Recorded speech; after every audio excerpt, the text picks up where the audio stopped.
It's interesting, but it's also dread-worthy because it's another thing which I'm going to have to face up and do.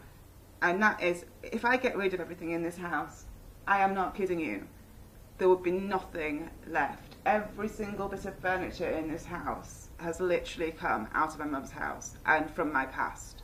There's nothing here apart from the wardrobes and cupboards, which came brand new, and they were personally made for here. So there's nothing which you could keep. So I don't want to start hurling stuff out. I want to pray for things to be cleansed in the name of Jesus.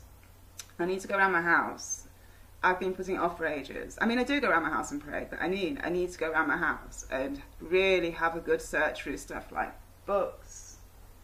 I want really to get rid of like anything that's like, you know, not really good to have here.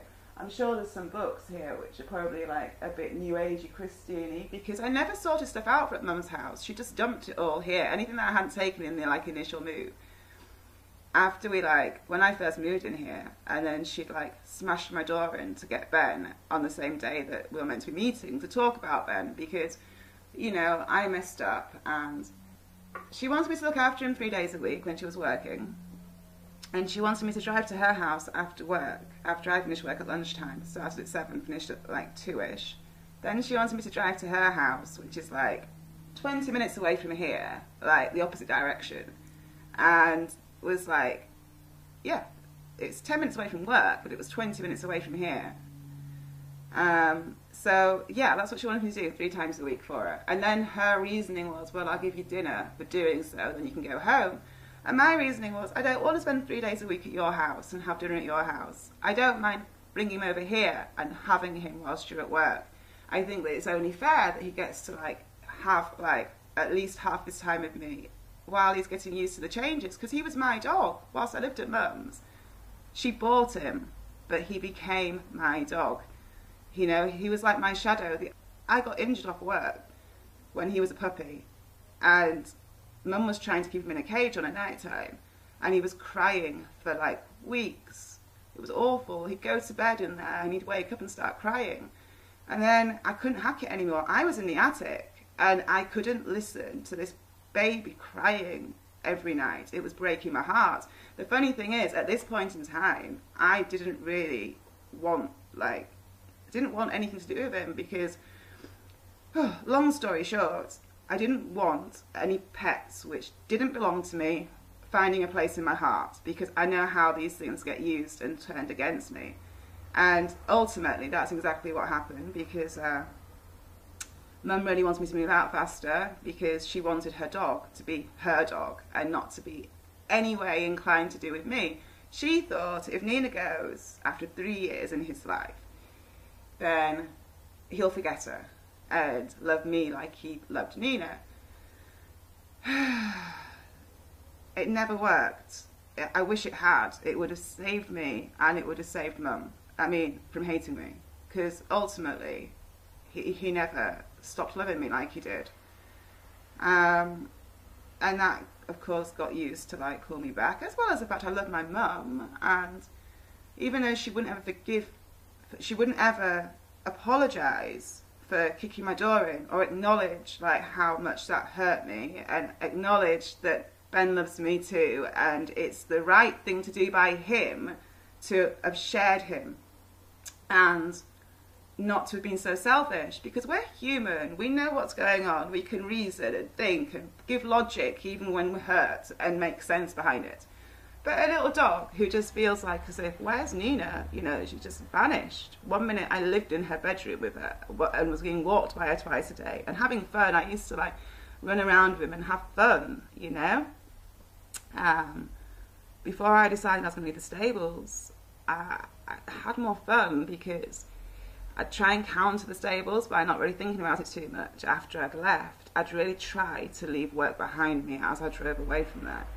But the more that I knew I had to leave, the harder it got to like carry on. And like seriously, 2 years was in 2 years from like knowing that it was the right, knowing that I should, knowing that it'd be the best thing for me to do, no, sorry, from knowing that it's wrong, from like really fully acknowledging that to work and put your life's energy in the racing industry, in gambling, in something satanic, it's wrong no matter how you look at it. And that my rationalisation of doing it for the horses was flawed. It's wrong on every level, from horses to human. It's wrong on every level, from betting to the racetrack. On every level that you look into it, it's flawed because it's satanic. So how can it ever be unflawed if it's satanic? It's so ironic because, you know, the horses are gorgeous, beautiful, God-made creatures, but the use of them is so wrong. So yeah, that was like the first thing that I had to like really acknowledge fully. And had to like, it still took me 2 years. I can't believe it. Well, I can. I know full well why it took 2 years from that point forth. Even though it sounds like such a ridiculously long time, I had really to like be really ready. And I wanted to leave in 2013.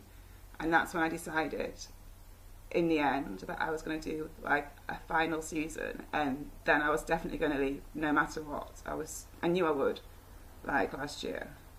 And I knew I'd never go back. And that's what really changed it, because I have left before, but I've never ever left before knowing that that was going to be it, and I'd never ever go back.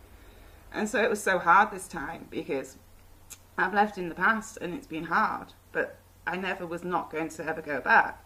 That said, by the time that I did go back, after a couple of years gone, in my mind's eye, I wasn't ever going to go back. But the point is, I didn't leave thinking that, but I came to that decision. And then suddenly they rang me, and I was like, at the time I was working in North Yorkshire and it had just snowed, and I knew that the job I had was not going to be any good once it started snowing. So it was always a temporary job in my mind, but I didn't have any plans exactly what I was going to do that winter. I just knew that I couldn't carry on working there. I'd have to find something else. And so that was the point I was at when I suddenly got this phone call. All sounded too good to be true. Well, it was, wasn't it? I mean, ultimately, I went back conditioning myself that I wouldn't get emotionally involved. And I failed at that miserably. Succeeded for a year before I like succumbed to a horse's love. And you know, it's ironic because about 2013 time, I had an awful nightmare involving the horse, which was the reason why I stayed.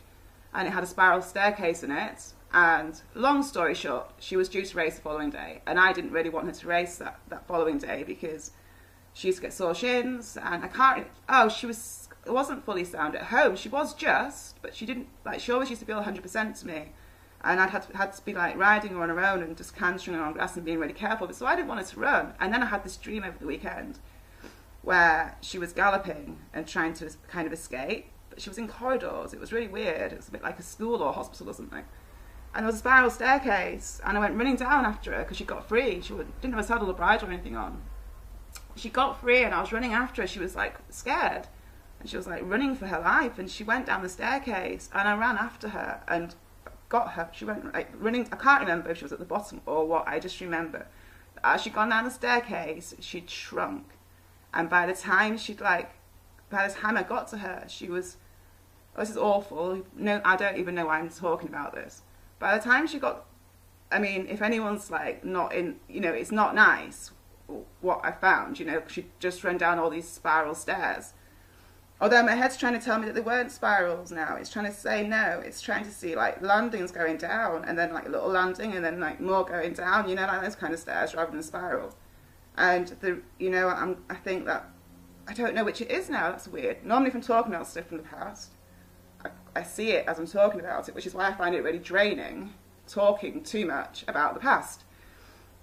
Anyhow, running out of time almost, but so yeah, she was at the bottom of the stairs and she'd shrunk, and I can't go into whether those spirals or like squared because it's making my head literally hurt, which makes me wonder, maybe they're both. I don't know, dreams can change, can't they? All I knew is at the bottom she got smaller, and she was like, obviously had like blood everywhere. It was awful. And it was really significant because, you know, that horse and my love for her is what like kept me there for longer. She was the hook, like they used, because before then they didn't really have any ammunition to like bind me with. But because I loved her, it was like a manipulation technique which as soon, because I always would have a horse, which was like the reason I'd be there. And that's why I really tried not to have that happen. But anyhow, I failed. They got the hook around me and got an extra 2 years out of me, and obviously a lot of pain and torture, as well as joy, because horses are wonderful and I loved her for a reason. But yeah, you know, if I hadn't have left when I did, she'd still be in racing now, I think, because she'd have had a good season and they wouldn't have had reasons to retire her. But bless her heart, she had a really horrific season after I'd gone.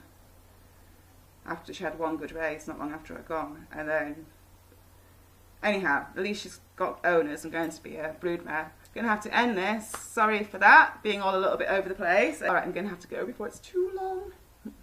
Bye.